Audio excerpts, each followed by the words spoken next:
সুরধ্বনির তিরিয়া গৌর কৃষ্ণ দেখো নাম যজ্ঞ করবে বলে আনন্দে বিভোর আনন্দে বিভোর। দায় গৌর হরি বল হরি বল। আজ নদিয়ার চাঁদ গৌর সুন্দর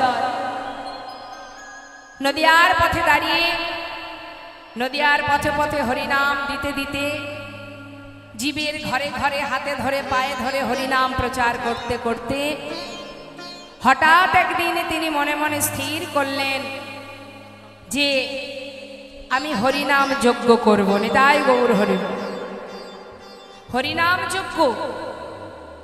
এই যে মা আমরা ঘরে ঘরে এখন দেখতে পাই সবার ঘরে ঘরে নাম যজ্ঞ হচ্ছে, তা নদিয়ার চাঁদ গৌর সুন্দর তিনিও যজ্ঞ করেছিলেন কলিযুগে। কোথায় করেছিলেন? সুরধ্বনির তীরে। তো কিসের যজ্ঞ? না হরিনামের যজ্ঞ। হরিবল হরিবল। এই যে হরিনাম যজ্ঞ করলেন, এই যজ্ঞ করে জগৎজীবকে বুঝিয়ে দিলেন যে রে জীব, জগতে যত রকমের ধর্ম আছে, আমাদের হিন্দু সমাজে আমাদের এই পৃথিবীতে যত রকমের মত আছে, যত রকমের ব্রত আছে, প্রত্যেকটা ব্রতের আলাদা আলাদা ফল আছে, আলাদা আলাদা মাহাত্ম্য আছে, আলাদা আলাদা পুণ্য অর্জন হয়। যদি আপনি দান করেন, দান করলে কি হবে? আপনি পুণ্য অর্জন করছেন। আপনি কেউ সৌর সাধনা করে, কেউ শিব সাধনা করে, কেউ শক্তি সাধনা করে, তাই না মা? কেউ মা কালীর ভক্ত, কেউ বা ঠাকুর অনুকূলের ভক্ত, কেউ শিবের ভক্ত, কেউ গণেশের ভক্ত। এক একজনকে ভালোবাসে। তা প্রত্যেকজনকে ভালোবাসলে আলাদা আলাদা, যে যেভাবে ভালোবাসে, যাকে ভালোবাসে, সব কিছুর আলাদা একটা ফল আছে, সেটা কি একটা পুণ্য অর্জন হয়। আপনি যদি বৈষ্ণব সেবা দেন, তাতে একটা পুণ্য অর্জন। বস্ত্র দান করুন, তাতেও একটা পুণ্য অর্জন। তাহলে প্রত্যেকটা জিনিসের যে পুণ্য অর্জন আপনি করছেন, কিন্তু যদি আপনি হরিনাম করেন, মহামন্ত্র জপ করেন, শাস্ত্রে বললেন যাগযজ্ঞ, এই যে পূজা অর্চনা, দান, ব্রত, তপ, তীর্থ, ক্ষেত্রাদি নাঞ্ছা যায় স্থিতা, শক্তয় দেব মহাতাং সর্বপাপ হর শোভা, রাজস্ব অশ্বমেধানম জ্ঞান আধ্যাত্ম বস্তুন, আকৃষ্ট হরিনামে স্থপিত শেষ নামেশু।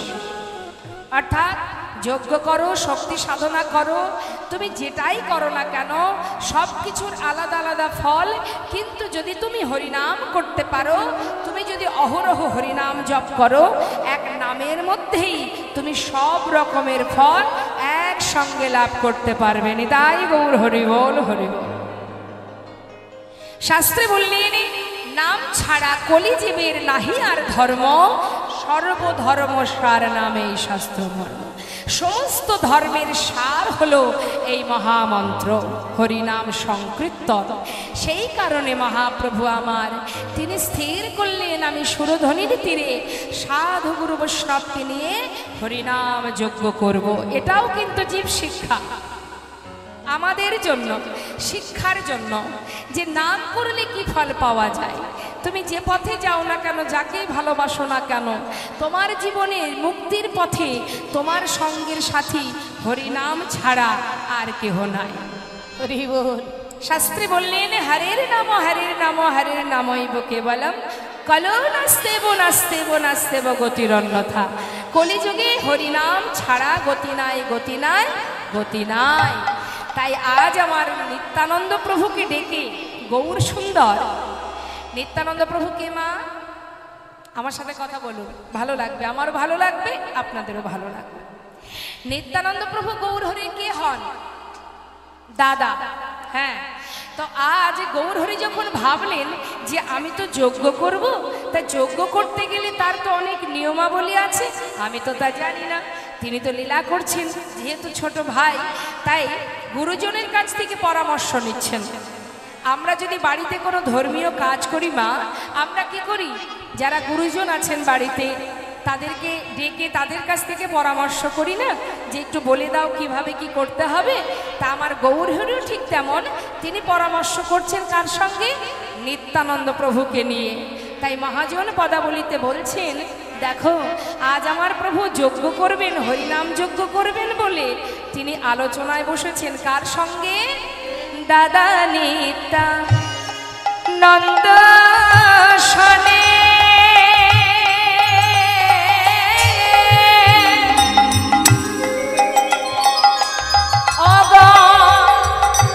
বিচার করিয়া ওই না দাদা নিত্যানন্দের সনে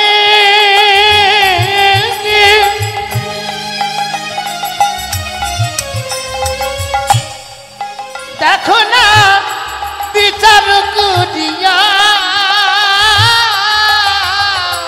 আজি পরামর্শ করিলা, আজি পরামর্শ করিলা, দেখো পরামর্শ করিলা, দেখো পরামর্শ করিলা। দাদা কি করিতে হবে বলো, পরামর্শ করিলা, বলো কি করিতে হবে বলো, পরামর্শ করিলা। নিমন্ত্রণের লাগি প্রভু শ্রীবাসে পাঠাইলা, দেখো না নিমন্ত্রণে লাগি প্রভু শিবাসী পাঠাইলা। নিত্যানন্দ প্রভু বলছে, নিমাই তুই যজ্ঞ করবি ভাই?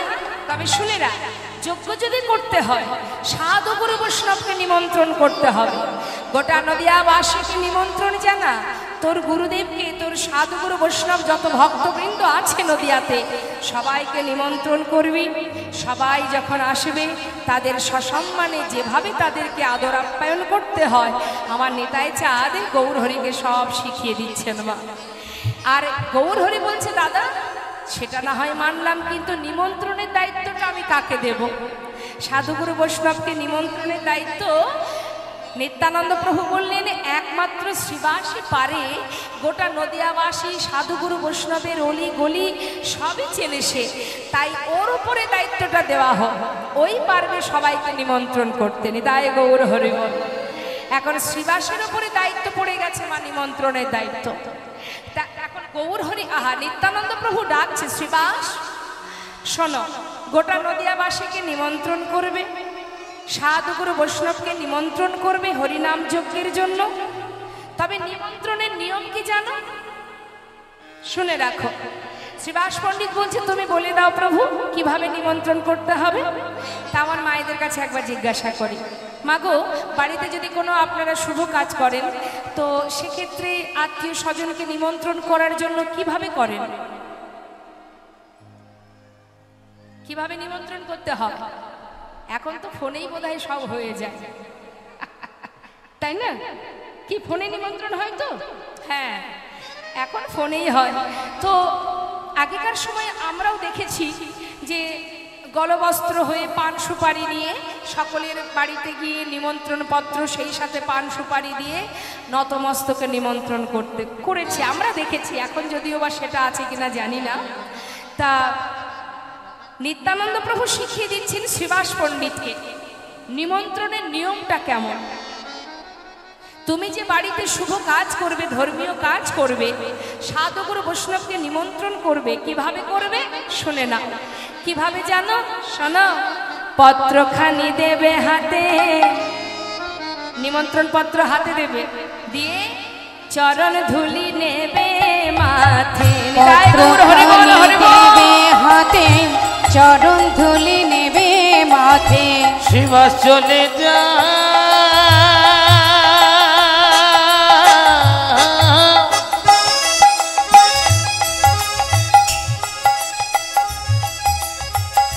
ওই নদিয়ার পথে পথে,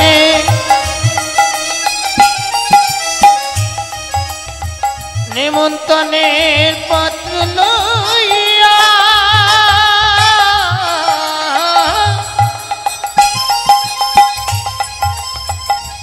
তুমি চলে যাও ওই নদিয়ার পথে পথে, তুমি চলে যাও পত্রখানি দেবে হাতে, চরণ ধুলি নেবে মাথে। নামে যোগে সবাই যেন আসে, আরে নামে যোগে সবে যেন আসে আসে। কর জোরে বলিবে, কর জোরে বলিবে, আহা কর জোরে বলিবে, তুমি কর জোরে বলিবে, সবার পায়ে ধরে বলিবে, কর জোরে বলিবে। তোমরা পায়ে ধরে বলিবে, কর জোরে বলিবে। এই হরি নাম মহাযজ্ঞে কর জোরে বলিবে, এই হরি নাম মহাযজ্ঞে কর জোরে বলিবে। নামে যোগে সবাই যেন আসে আসে গো, নামে যোগে সবে যেন আসে। মাথা নত করে নিমন্ত্রণ করতে হবে। অর্থাৎ এর কারণটা কি মা? নত না হলে কখনো ধর্মীয় কাজ সম্পূর্ণ হয় না।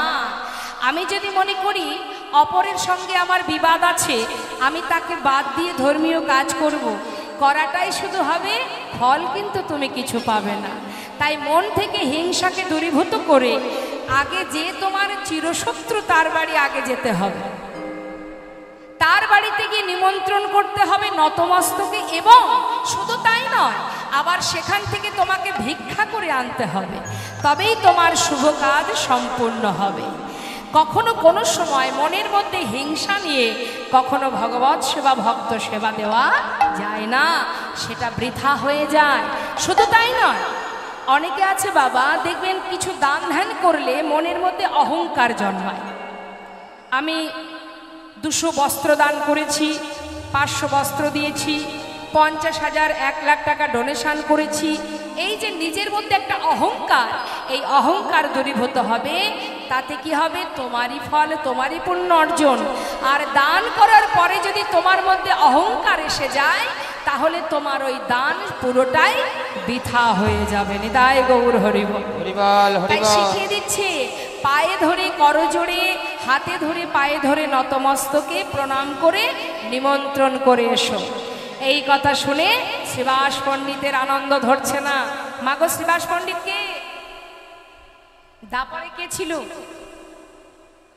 দেবর্ষি নারদ, যিনি কলিতে হয়েছেন শ্রীবাস পণ্ডিত। তাই বলে শ্রীবাস আর দেরি নয়, চলে যাও। শ্রীবাস মনের আনন্দে পত্রগুলো নিয়ে মাথায় করে যাত্রা করলেন। মহাজন বর্ণনা দিলেন, শুনিয়া শ্রীবাস গেল নদিয়া নগরে, শুনিয়া শ্রীবাস গেল নদিয়া নগরে। আজ শুনিয়া শ্রীবাস গেল নদিয়া নগরে, নিমন্ত্রণ করিল সবে যোগে আসিবারে। আর নিমন্ত্রণ করিল সবে যোগে আসিবারে। আপনারাও আসিবে, হ্যাঁ, আপনারাও আসিবেন, আপনারাও আসিবে, আপনারাও আসিবেন। ওই হরি নাম মহাযোগে আপনারাও আসিবে, ওই হরি নামে মহাযোগে আপনারা আসিবে। ওই হরি নাম মহাযোগে সুরধ্বনির তটভূমে। হরি নামে ওইটা সুরধ্বনির পটভূমে, হরি নামে মহাযোগে। ওই না আপনারাও আসিবেন। এই নামে যোগে সবাই যেন আসে আসে গো, এই নামে যোগে সবাই যেন আসে। যেই না নিমন্ত্রণ হলো মা, আনন্দ আর ধরছে না। সবার মনে আনন্দ, গৌর দর্শনে যাবে। হরি বল। যারা গৌরকে ভালোবাসে তারা যদি এমন নিমন্ত্রণ পায়, তাদেরকে আর আনন্দ কি গো মা, স্থির রাখা যায় নিজেকে? এই যে আপনারা এসেছেন এখানে, প্রত্যেকেই বাড়ি থেকে আসার সময় মনে মনে স্থির করেছেন, মনে মনে ভেবেছেন যে আজ এখানে এই গৃহ মাঝে হরিনাম সংকীর্তন হবে, লীলা কথা হবে, কৃষ্ণ কথা হবে। যখনই মনে মনে ভেবেছেন, তখনই আপনার মনের মধ্যে একটা আনন্দ, একটা শান্তি, একটা তৃপ্তি আস্বাদন করছেন আপনি, যে সেখানে যে আমরা কীর্তন আস্বাদন করব, ভগবত কথা শ্রবণ করব। তা এই যে আনন্দ মা, এই আনন্দ যদি কোনো ভক্তের হৃদয়ে একবার আসে না, তাকে আর মায়ার সংসার বেঁধে রাখতে পারে না। মায়া কখনো বেঁধে রাখতে পারে না। যেখানে হৃদয় মাঝে কৃষ্ণ প্রেম যদি একবার হৃদয় মন্দিরে রাখা যায়, সে কি আর ইহজগতের মায়া তাকে বাঁধতে পারে গো? কেউ পারে না। তাই যেমন আপনারা ছুটে এসেছেন সংসার ছেড়ে, কর্ম ছেড়ে, প্রত্যেকেরই তো সংসারে কর্ম আছে, যাকে কখনো চোখে দেখেননি তার কথা শোনার জন্য ছুটে এসেছেন আপনারা, তাই তো? তাহলে কতটা ভালোবাসলে না দেখেও তার কথা শোনার জন্য আপনারা পাগল পাগলিনী হয়ে যান। তাহলে দেখলে কি হবে মা? সাক্ষাৎ দর্শন পেলে আমরা কি আর ঘরে ফিরতে পারবো? সকলেরই তো আলাদা আলাদা সংসার আছে, সেই সংসার তো আমাদের বেঁধে রাখতে পারেনি। সবাই আমরা সব ত্যাগ করে একত্রিত আবল বৃদ্ধ বনিতা এক হয়ে গেছি, একই আসনে আমরা বসে আছি। এটাও একটা পরিবার, এটাও কিন্তু একটা পরিবার। তবে এই পরিবারটা কার? এটা হচ্ছে কৃষ্ণ পরিবার, ভগবানের পরিবার। এই পরিবারে আমাদের মধ্যে ভেদাভেদ, উঁচু নিচু নেই। যে মাসে 1 লাখ টাকা রোজগার করে সেও এই আসনে বসে আছে, যে দিনমজুরি খাটে সেও এই একই আসনে বসে আছে। অর্থাৎ ভগবানের পরিবারে আমরা সবাই এক। আর এই মায়ার সংসারে আমাদের অর্থ অনুযায়ী আমাদের মধ্যে ভেদাভেদ সৃষ্টি হয়, হানাহানি হয়, মারামারি কাটাকাটি হয়। কিন্তু ভগবানের কাছে আমরা সবাই এক, আমরা তার দাস, আর কিচ্ছু নেই আমাদের পরিচয়। হ্যাঁ, তো সেই পরিবারে আজ আমরা সবাই এসেছি কেন না, আজ ভগবান করুণাময় গৌর সুন্দর তিনি যে যজ্ঞ করবেন সেই যজ্ঞে আমরা সবাই নিমন্ত্রিত। তাই অগণিত ভক্তগণ সেই নিমন্ত্রণের পত্র পেয়ে পাগলের মতো ছুটছে। মহাজন বর্ণনা দিচ্ছে, দেখো, নিমন্ত্রণের পত্র পাইয়া আনন্দিত মন, নিমন্ত্রণের পত্র পাইয়া আনন্দিত মন, নিমন্ত্রণের পত্র পাইয়া আনন্দিত মন, আর নিমন্ত্রণের পত্র পাইয়া আনন্দিত মন। সুরধনির তীরে আসি দিল দর্শন, সুরধনির তীরে আসি দিল দর্শন, আনন্দ ধরে না তাদের আনন্দ আর ধরে না, তাদের আনন্দ ধরে না, আনন্দ ধরে না। আজ গৌর বদন হেরবে বলে আনন্দ ধরে না, আর গৌর বদন হেরবে বলে আনন্দ ধরে না। সুরধনির তীরে আসি দিল দর্শন, ওই না সুরধনির তীরে আসি দিল দর্শন। তা আমরাও লীলার সাথে সাথে সবাই যাচ্ছি গৌর দর্শনে। তা গৌর দর্শনে যখন যাচ্ছি শুধু মুখে কেন যাব? সবাই মিলে একবার নাম গাইবো আমরা। হ্যাঁ, দেখে দুহাত তুলে প্রত্যেকে তুলবেন, যার যার নিজের মঙ্গল কামনার জন্য দুহাত তুলুন। আর যার মঙ্গলের জন্য আজ আপনারা এসেছেন, আমরাও এসেছি, তিনি যেন ভগবানের চরণে স্থান পান, এই কামনা নিয়ে আমরা একবার কলির ভগবান গৌর সুন্দরের চরণে সবাই মহামন্ত্র জপ করব। কেমন? প্রত্যেকে দুটি বাহু তুলে, গল্প নয়, দুহাত তুলে সবাই। প্রত্যেকে তুলেছেন তো? বেশ। যে না তুলবেন আমার তাতে কোনো দুঃখ নেই। বেশ, এবার হাতে তালি দিয়ে সবাই মিলে আমি নাম করব, আমার শেষ হলে আপনারা গাইবেন। শুনে নিন সুরটা ভালো করে, সবাই দুহাত তুলে হাতে তালি দিয়ে। বাহ, ঠিক এমনভাবে উচ্চস্বরে গাইবেন। নাম যখন গাইবেন সব কিছু ভুলে গিয়ে একমাত্র ভগবানের যুগল চরণ স্মরণ করে স্বতঃস্ফূর্তভাবে মহামন্ত্র জপ করবেন, তবেই সেই নামের যে ফল আপনি লাভ করতে পারবেন। কখনো কৃপণতা অলসতা করবেন না নামের মধ্যে। কেমন? জানিত হরে কৃষ্ণ হরে কৃষ্ণ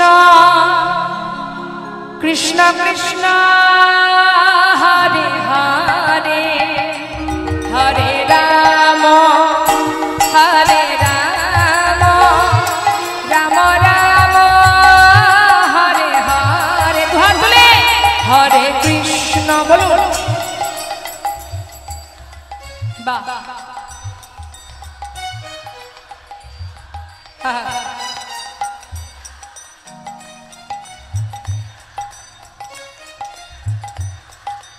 হরি বল। বাবা আপনাদের হাতগুলি কোথায়? হরে কৃষ্ণ কৃষ্ণ কৃষ্ণ হরে হরে হরে রাম রাম রাম হরে হরে হরে কৃষ্ণ হরে বাহ হরি বল।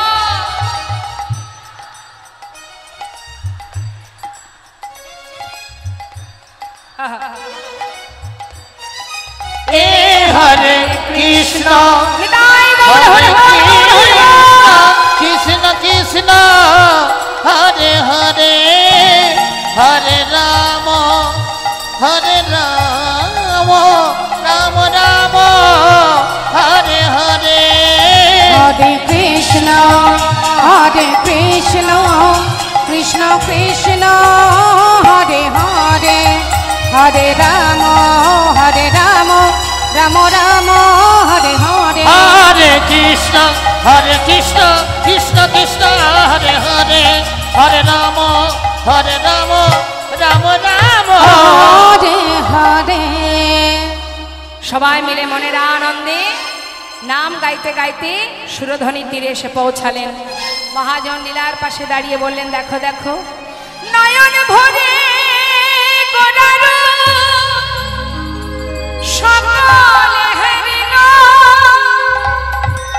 আজ বাসুদেব ঘোষ হেরে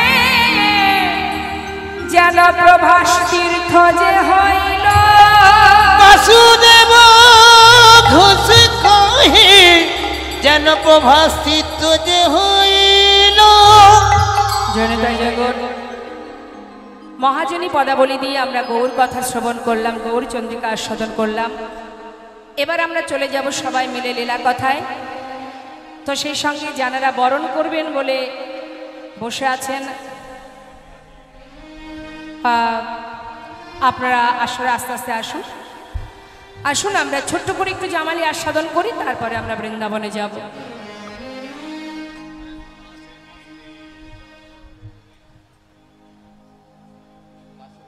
আহা প্রভাস তীর্থ যে হইল রে ও বাসু কহে তীর্থ যে হইল রে বাসু কহে প্রভা তীর্থ যে হইল রে বাসু কহে প্রভাস তীর্থ যে হইল রে বাসু কহে তীর্থ যে হইল রে বাসু কহে প্রভাস তীর্থ যে হইল রে বাসু কহে তীর্থ যে হইল রে বাসু কহে তীর্থ যে হইল রে বাসু কহে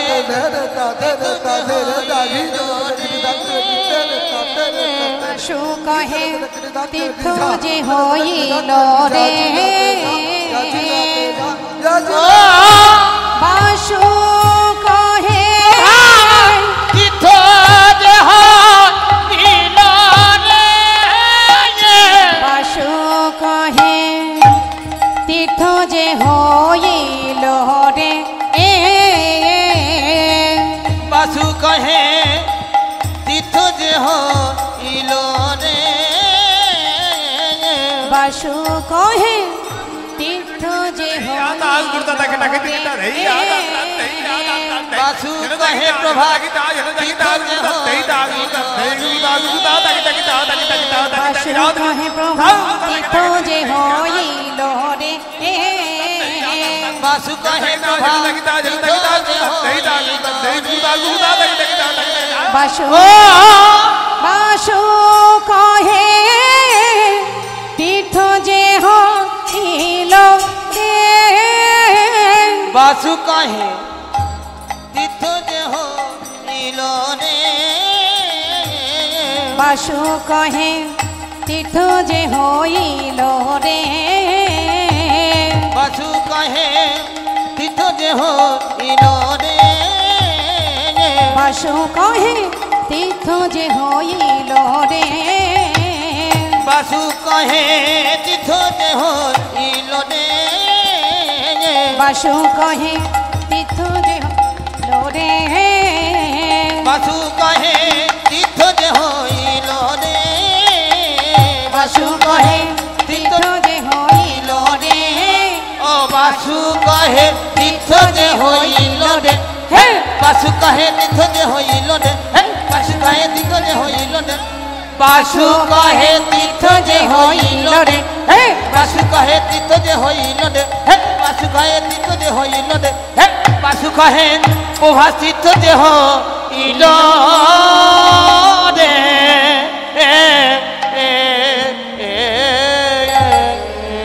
জয় নিতাই গৌর শীতান প্রেমানন্দে হরি বল।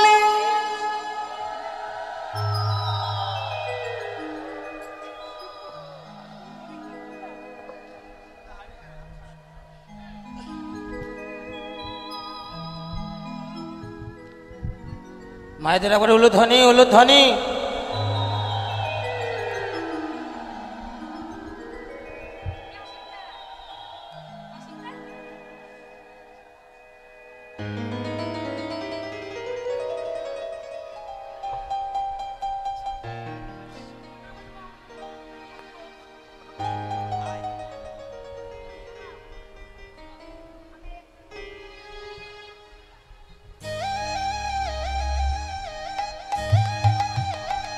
উলুধ্বনি উলুধ্বনি উলুধ্বনি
জয় রাধেশ্যাম জনিতা জয় গৌর।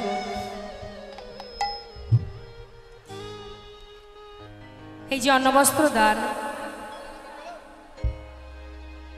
শ্রাদ্ধ বাসরে অন্নবস্ত্র দানের অর্থ এটাই,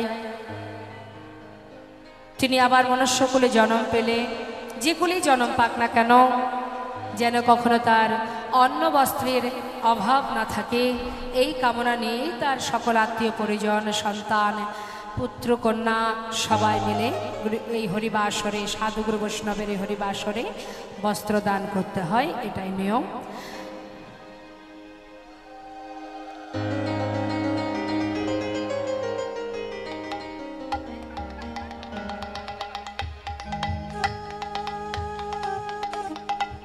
উলুধ্বনি উলুধ্বনি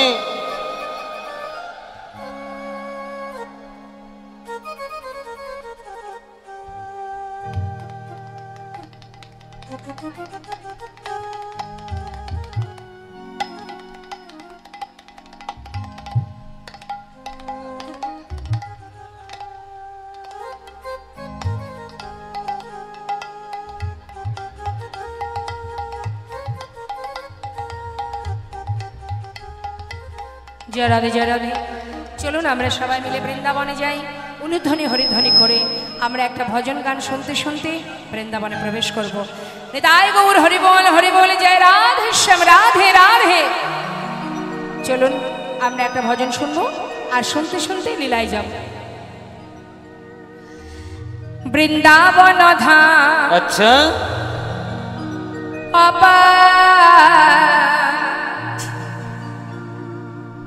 जपे जा राधे राधे।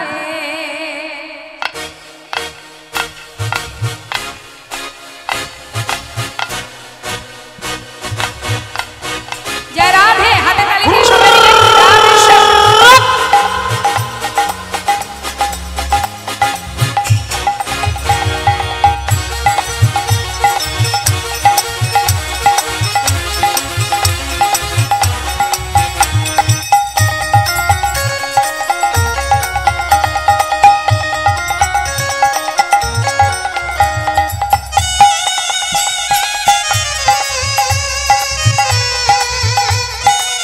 राधे राधे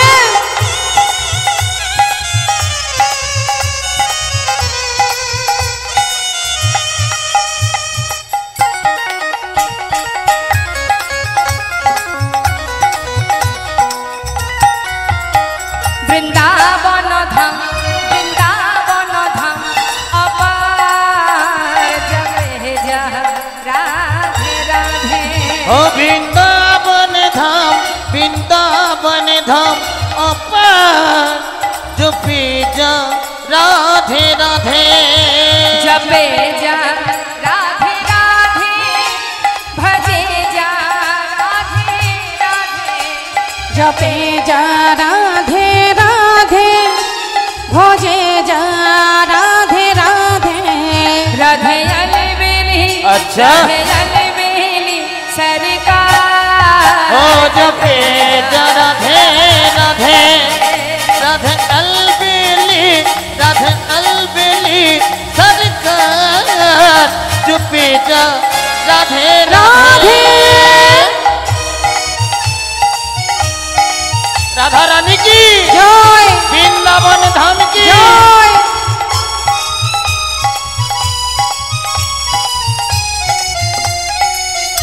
राधे श्याम की राधे।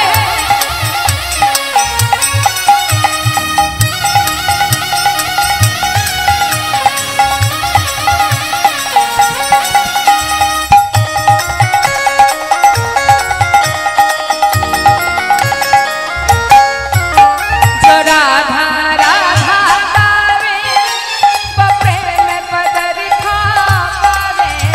जो राधा राधा गाए जो प्रेम पदार्थ पाए। কথাটা কি বললেন না? যদি কেউ ঠিকঠাক রাধা নাম জপ করতে পারে অনায়াসে সে গোবিন্দ প্রেম লাভ করতে পারে। অর্থাৎ আলাদা করে গোবিন্দকে তোমায় ডাকতে হবে না যদি আশ্রয় ঠিকঠাক করতে পারো। মহাজন তার জন্যই বললেন, কি বললেন? जो राधा राधा गावे, वो प्रेम पदर खा पावे। जो राधा राधा गाए जो प्रेम पदार्थ पाए। वो को है जाए, अच्छा। वो को है जाए बेड़ा पार जपे जा राधे राधे, बकह जाइए बकह जाइए मेरा पार जपे जा राधे राधे।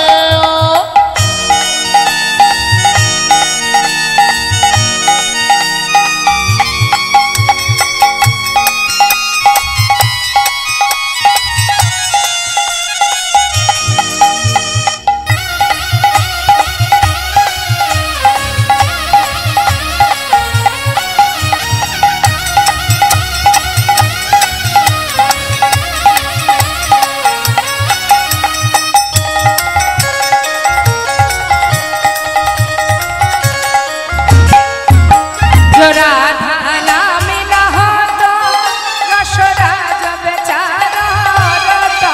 ओ जो राधा नाम ना हो तो रसराज विचार रोता। যদি আমার রাধারানী বৃন্দাবনে না আসতেন গোবিন্দ আসতেন না। মহাজন সেই কারণেই বললেন নাহি হত কৃষ্ণ अवतार। जपे जा राधे राधे, नहीं हो तो ओ नहीं हो तो नहीं हो तो कृष्ण अवतार जपे जा राधे राधे। ओ वृंदावन धाम अपार जपे जा राधे राधे। भजे जा राधे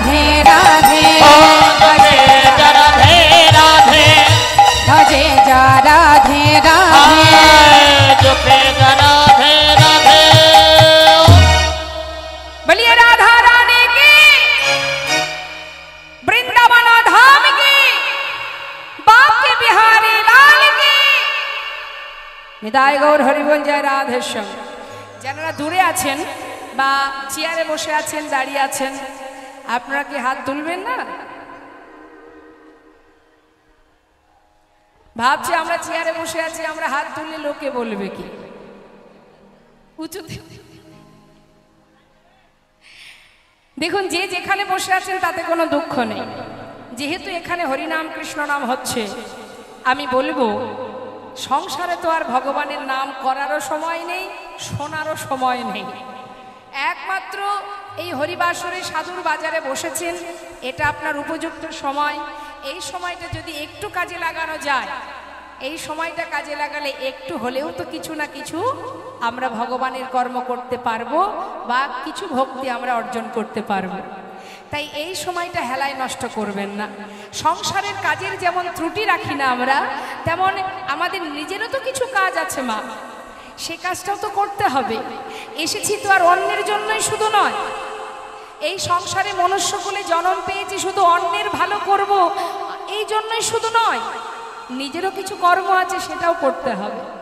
সংসারে তুমি অর্থ উপার্জন করছো, পরিবারের চিন্তা করছো, সবই করো, এটা তোমার দায়িত্বের মধ্যে পড়ে। কিন্তু তোমার নিজের কাজটা যদি তুমি এড়িয়ে যাও, তাহলে সেখানে গিয়ে বিচারে গিয়ে বসবে, আর সেখানে বিচার কি দেবে তুমি? বিচারে তো বসতেই হবে। এই পৃথিবীতে যেমন বিচার সভা আছে, আমরা যখন ফিরবো সেখানেও আমাদের বিচার দিতে হবে। যে মনুষ্যকুলে জন্ম চেয়েছিলে, একদিন দুদিন নয়, 84 লক্ষ জনে ভ্রমণ করে তারপরে তুমি মনুষ্যকুলে জন্ম পেয়েছো। যুগ যুগ ধরে যতবার জন্ম পেয়েছো, কীটকুলে, পশুকুলে, পক্ষীকুলে, তাই না, বৃক্ষকুলে, যতবার জন্ম পেয়েছো ততবার আমার কাছে কেঁদেছো। কেন কেঁদেছো? যাতে মনুষ্যকুলে মানে মানব দেহ আমি তোমাকে দিই। কেন না, মনুষ্যকুলে জন্ম পেলে, মানব দেহ পেলে, যে বদলে নাম করা যায়, দুহাত দিয়ে সেবা করা যায়, তোমার নাম গাওয়া যায়, হ্যাঁ, তোমাকে হৃদয় মাঝে ধরে রাখা যায়, তোমার সেবা করা যায়, সেই জন্মটা দাও। তার জন্য সাধনা করেছি আমরা মা। এই মানব দেহটাই আমাদের প্রথম নয়, এর আগে আমরা অনেকবার এসেছি এই পৃথিবীতে। শাস্ত্রে বললেন, জলজা নবলাক্ষানি স্থাবরা বিংশতি, কৃমিয়া রুদ্র সংখ্যা পক্ষিণং 10 লক্ষ কম, 30 লক্ষানি পশু মানুষ্য 24 লক্ষানি মানব। এই মানব দেহ পেলেই যে তুমি কৃষ্ণ নাম বলতে পারবে, এটাও তো কথা নয়। হ্যাঁ, এটাও যে হবে তা নয়। যারা বোবা, যারা কৃষ্ণ নাম বলতে পারে না, যারা অন্ধ, যারা পৃথিবীর আলোটাকে দেখতে পায় না, যাদের দুটি হাত নেই, দুহাত দিয়ে ভগবানের সেবা দিতে পারে না, যাদের দুটি চরণ নেই, ভগবানের দর্শনে যেতে পারে না, তারাও তো মানব দেহ পেয়েছে। যাদেরকে প্রতিবন্ধী বলা হয়, তারাও তো মনুষ্যকুলে জন্ম পেয়েছে। কিন্তু এমন সুকৃতির কারণের জন্য মানব দেহ পেলেও দশেন্দ্র ষড়রিপু সব কিছু সে পায়নি। আমি পেয়েছি, তুমি পেয়েছো। যে পেয়েছো সে যদি তুমি সেটাকে কাজে না লাগাতে পারো, তাহলে মনুষ্যকুলে জন্ম পাওয়াই তো তোমার বৃথা হয়ে যাবে। সেটাই তো বৃথা। আবারও আমাদের অপেক্ষা করতে হবে। এই জন্ম পাওয়ার জন্য 84 লক্ষ জনই ভ্রমণ করতে হবে। তাহলে আজ যখন পেয়েছি, হেলায় কেন নষ্ট করব? সময় থাকতে থাকতে যদি না করি, সময় চলে গেলে হবে? হ্যাঁ, তুলবি যদি ছানা মাখন সকাল সকাল তোল, শিশুকালে কৃষ্ণ ভজন, বৃদ্ধতে ভজনেতে বাধায় গণ্ডগোল। তাহলে যা কিছু আমরা করি, আমাদের সব কিছুর নির্দিষ্ট সময় আছে। সময় চলে গেলে আর কিছুই হয় না। তাই অবহেলা নয়, গোবিন্দ সেবায় অবহেলা করা যাবে না। কেমন? দুহাত তুলে বলিয়ে রাধা রানী কি নিতাই গৌর হরিবল, হরিবল গৌর হরিবল। এই তো সময়, এই তো সুন্দর উপযুক্ত সময়। সাধু সঙ্গ এটা অল্প ভাগ্যের কথা নয়। এমনও সাধু আছে বাবা, যার ললাটে তিলক নেই, হাতে নামের মালা নেই, তথাপিও সে শুদ্ধ ভক্ত। আপনি চিনতে না পারলে কি হবে? এই হরিবাসরেই আছে, এমনও ভক্ত আছে। আমরা ভগবানের সেবা যতটুকু দিই, তার থেকে বেশি আমাদের মধ্যে অহংকার এসে যায়। আর কিছু কিছু ভক্ত আছে যারা এই হরিবাসরেই হয়তো আছে, যে এক কোণে বসে বসে প্রভুর নাম আস্বাদন করছে আর চোখের জলে বুক ভাসিয়ে কাঁদছে। যারা দিন অন্তে হাজার কাজের পরেও প্রভুকে স্মরণ না করে, তার চরণে নিজেকে স্থাপন না করে, তার চরণে নিজেকে সঁপে না দিয়ে, তার কথা না বলে ঘুমায় না, দিনের শেষে কেঁদে কেঁদে প্রভুকে জানায়, হে দয়াময়, ভজনে জানি না, সাধনে জানি না, জানি না কেমন করে তোমায় ডাকতে হয়, শুধু তোমার চরণে একটা নিবেদন, আমার মতো পাষণ্ডকে তোমার চরণে তুমি ঠাঁই দিও। এমনও ভক্ত আছে এখানে। তাই সেই রকম শুদ্ধ ভক্ত যদি তার অঙ্গের পরশ কেউ লাভ করতে পারে, তার জীবনের হাজার হাজার অপরাধ দূরীভূত হয়ে যায়। তাই হরিবাসর আমাদের উপযুক্ত জায়গা, যেখান থেকে আমাদের পাপ তাপ দূরীভূত করে একটু হলেও পুণ্য অর্জন করতে পারব। কারণ আমরা জানতে অজান্তে অপরাধ করেই চলেছি। জেনে রাখবেন, জেনে শুনে পাপ করাও যেমন, না জেনে যদি তুমি করে থাকো তাতেও অপরাধ। অপরাধ অপরাধ, সেটা জেনে করলেও অপরাধ, না জেনে করলেও অপরাধ। তার প্রমাণ, বৃন্দাবনে কৃষ্ণের সখারা কালীদহের জল পান করে বিষের ক্রিয়ায় প্রাণ হারিয়েছিল। তারা তো বাবা জানতো না যে জলে বিষ মেশানো আছে। কি গো মা, জানতো? তাহলে বিষ তো তার ক্রিয়া না দেখা দিতে পারত। বিষের ক্রিয়া কেন দেখা দিল? দেখবেন আমরা কিছু কিছু মানুষ আছি, অনেক সময় বলি, যাকে বাবা ছেড়ে দাও, না জেনে করেছে, এতে কোনো অপরাধ হবে না। এ কথাটা পুরোটাই ভুল। তুমি যদি না জেনে কারেন্টে হাত দাও, কারেন্ট ছেড়ে দেবে তোমার? ছাড়বে না। তাহলে তুমি যেমন কর্ম করবে, ফল তো তোমাকে পেতেই হবে, জেনেই করো আর না জেনেই করো। তাই মাগো, অবহেলা করলে কি হবে? মানুষের চোখের ফাঁকি দেওয়া যাবে, কিন্তু যিনি আমাকে পাঠিয়েছে সে, তার চোখের ফাঁকি তুমি দিতে পারবে?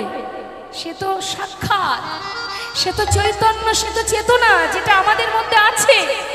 তাই আমরা দাঁড়িয়ে আছি। আপনি শ্রবণ করছেন, কেন করছেন? কি জন্য করছেন? আপনার ভিতরে চৈতন্য আছে, তাই আপনার ভিতরে চেতনা আছে, জ্ঞান আছে, আত্মা আছে, সূক্ষ্ম আত্মা, যে গোটা দেহটাকে, মনটাকে পরিচালনা করে। সেই আত্মা তোমার মধ্যে বিরাজমান, আর সেটাই হলো সাক্ষাৎ ভগবান। পরমাত্মা রূপে যিনি বসে আছেন, তার ফাঁকি কেউ দিতে পারবে না। আসুন আমরা জানবো মা, ভগবান কৃষ্ণ তিনি প্রভাসের তীরে যজ্ঞ করেছিলেন। অনেক ঘটনা বলতে গেলে সময় লাগবে, একটু একটু করে বলবো, মন দিয়ে শুনবেন, কথা বলবেন না। কথা বললে সময়টা আপনাদেরও চলে যাবে, আমারও চলে যাবে, কিন্তু কষ্ট করে আসাটাই বৃথা হয়ে যাবে। একটু মন দেবেন কথার মতো। এই প্রভাস নদীটা কোথায়? গুজরাটে। এই গুজরাটে একটি জায়গা আছে, যে জায়গাটির নাম বাবা সৌম্যতীর্থ। এখানে একটা ভোলানাথের বিগ্রহ আছে, যার নাম সোমনাথ। ওই সোমনাথের নামেই সেই জায়গাটির নাম সৌম্যতীর্থ। ওই সৌম্যতীর্থেই একটা নদী আছে, ওই নদীটির নাম হয়েছিল প্রভাস। দিয়েছিল কে? চন্দ্রদেব। কেন দিয়েছিল না? চন্দ্রদেবের 27টি স্ত্রী। তা এই যে 27টি স্ত্রী, তার স্বামী চন্দ্রদেব তিনি গুরুপত্নীর প্রতি আকৃষ্ট হন না। যখন আকৃষ্ট হলেন, সেই সময় গুরুদেব তাকে অভিশাপ দেন। আর যে কি অভিশাপ দিল না, 27টি স্ত্রী থাকতেও তুই যখন গুরুপত্নীর প্রতি তোর দৃষ্টি গেল, আমি তোকে অভিশাপ দিলাম, তুই একটু একটু করে তোর ক্ষয়রোগ হবে, একটু একটু করে তুই শেষ হয়ে যাবে। এক একটি করে কলা ক্ষয় হতে হতে তুই একদিন সম্পূর্ণই শেষ হয়ে যাবে। এই যে গুরুদেব অভিশাপ দিল, গুরুর বাক্য তো লঙ্ঘন হয় না, অভিশাপ লেগে গেল, শুরু হলো ক্ষয়রোগ। এক এক দিনে এক এক কলা ক্ষয় হতে হতে বাবা যখন আর একটি কলা আছে, সেই সময় 27টি স্ত্রী তারা স্বামীর প্রাণ ফিরিয়ে নেবার জন্য ছুটে গেলেন কোথায়? ভোলানাথের কাছে। ভোলানাথ সম্পর্কে কে হয় জানেন? জামাই বাবু না? হ্যাঁ। তা সম্পর্কে জামাই বাবু মানে মা পার্বতী হচ্ছে এই 27টি বোনের দিদি হয়। তো 27 জন স্ত্রী, চন্দ্রদেবের স্ত্রী, তারা কৈলাসে ভোলানাথের কাছে গেছে। ভোলানাথ বসে আছেন ধ্যানে মগ্ন, কৈলাসে গিয়ে ডাকছে জামাই বাবু। সবাই মিলে ডাকা যায়, ও জামাই বাবু, ও জামাই বাবু। এখন এতজন যখন জামাই বাবু বলে ডাকছে, ভোলানাথ চিন্তা করছে সর্বনাশ, কৈলাসে বসে বসে আমি একটু তপস্যায় মগ্ন, এখানেও কি আমার শান্তি নেই? কারা আবার জামাই বাবু বলে ডাকছে? এত শালি আছে জানতাম না তো। তা এখন সবাই মিলে ছুটে গিয়ে পড়েছে ভোলানাথের চরণে। ভোলানাথ বলছে তোমরা আমার শালি, এসেছো বিপদে পড়ে, সে তো বুঝতেই পারছি, এমনি তো তোমাদের সঙ্গে দেখা সাক্ষাৎ হয় না, নেহাত বিপদে পড়েছো তাই এসেছো। যতই হোক আমি জামাই বাবু, বিপদ থেকে মুক্তি দেওয়ার ব্যবস্থা আমাকে করতেই হবে। তা বলো কি হয়েছে? সব কথা খুলে বললেন যে আমার পতির প্রাণ ফিরে পেতে চাই, এর কি বিধান আছে? তখন ভোলানাথ বললেন তোমার স্বামীর একটি কলাও যদি বেঁচে থাকে, আমার শিরে যে জটা আছে, জটার মধ্যে গঙ্গা আছে, এর মধ্যে তোমার স্বামীর একটি কলাও যদি থেকে থাকে, এই গঙ্গার মধ্যে রেখে দাও। এটাকে বলা হয় অভিশাপ রূপ। এর মধ্যে থাকলে কোনো অভিশাপ আর কাজে লাগবে না। আর তোমরা সবাই মিলে ভোলানাথের কাছে, ভোলানাথ বললেন গুরুদেবের কাছে যাও, গুরুদেবের কাছে গিয়ে স্বামীর প্রাণ ফিরে পাওয়ার জন্য তার চরণ ধরে তোমরা কাকুতি মিনতি করতে থাকো। এই খবর পেয়ে সেই একটি কলা ভোলানাথের মস্তকে রেখে দিয়ে এবার সবাই মিলে চললেন গুরুদেবের কাছে। গুরুদেবের কাছে যখন গেলেন মা, গুরুদেব বললেন দেখো তোমরা তো কোনো অপরাধ আমার কাছে করনি, কিন্তু আর তো কোনো উপায় নেই, যে কোনো উপায় যদি থাকতো তোমার স্বামীর প্রাণ ফিরিয়ে দিতাম, কিন্তু আর তো কোনো কলা বেঁচে নেই। করজোড়ে বললেন গুরুদেব আপনি উপায় তো বলুন, যেভাবেই হোক আমরা যতটা পারবো চেষ্টা করব, আপনি উপায় বলে দিন কি হবে, কি করতে হবে। বললেন যদি একটা কলাও বেঁচে থাকে, ওই সৌমতীর্থে যে নদী আছে, ওই নদীর জলে ওকে স্নান করাও, তাহলে তোমার পতির পুনরায় পূর্ণ জ্যোতি ফিরে পাবে। এই কথা শোনা মাত্রই ভোলানাথের মস্তক থেকে সেই একটি কলা নিয়ে যখন সেই নদীর জলে স্নান করালো মা, আবার পুনরায় চন্দ্রদেব নিজ পূর্ণ জ্যোতি ফিরে পেলেন। আর যেই না ফিরে পেল, সঙ্গে সঙ্গে সেই চন্দ্রদেব আশীর্বাদ স্বরূপ বললেন রে আজ তোর কারণে, আজ যখন আমি পুনরায় আবার পূর্ণ জ্যোতি ফিরে পেয়েছি, আজ আমি তোকে আশীর্বাদ করলাম, আজ থেকে তোর নাম হবে প্রভাস। তাই গৌর হরি বল। এই যে প্রভাস, এই প্রভাস নদী, এ আবার অভিশপ্ত হয়েছিল মা। কার কাছে? এক মুনির কাছে।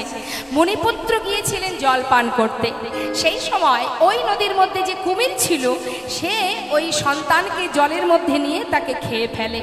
আর এই খবর যখন তার পিতা জানতে পারলেন, মুনিবর এসে অভিশাপ দিলেন রে প্রভাস, তুই আমার সন্তানকে প্রাণ মেরেছিস, আমি তোকে অভিশাপ দিলাম, তোর সমস্ত জল শুকিয়ে যাবে, কুকুর বিড়াল তোর বক্ষের উপর দিয়ে হেঁটে যাবে, মলমূত্র ত্যাগ করবে। প্রভাস এই অভিশপ্ত হয়ে করজোড়ে বললেন হে মুনিবর, আপনি শুধু আমাকে শুধু অভিশাপ দিলেন, আমি তো কোনো অপরাধ করিনি। আমার বক্ষে যে কুমির বাস করে, সে আপনার সন্তানকে মেরেছে, আপনি এই অভিশাপ থেকে আমায় মুক্তি দিন। তখন সেই মুনিবর বললেন দেখ, অভিশাপ যখন আমি দিয়েছি, অভিশাপ তো লাগবেই, মণিবাক্য কখনো লঙ্ঘন হয় না, কিন্তু সত্যিই তো তোর তো কোনো দোষ নেই, তাই অভিশাপ যেমন দিয়েছি, আবার আমি তোকে আশীর্বাদও করে গেলাম। যেদিন তোর বক্ষের জল দিয়ে অনাদি আদি গোবিন্দ রাধারানীর চরণ ধৌত করবে, সেই দিনই তুই উদ্ধার হবি। সেই প্রভাসের অভিশাপ থেকে মুক্তি দেবার জন্যই ভগবান কৃষ্ণচন্দ্র প্রভাসের তীরে যজ্ঞ করেছিলেন মা। এবার শুধু এটাই কারণ নয়, আরো কারণ আছে। কুরুক্ষেত্রে যুদ্ধের পর হস্তিনাপুরে রাজা হয়েছিল ধর্মরাজ যুধিষ্ঠির।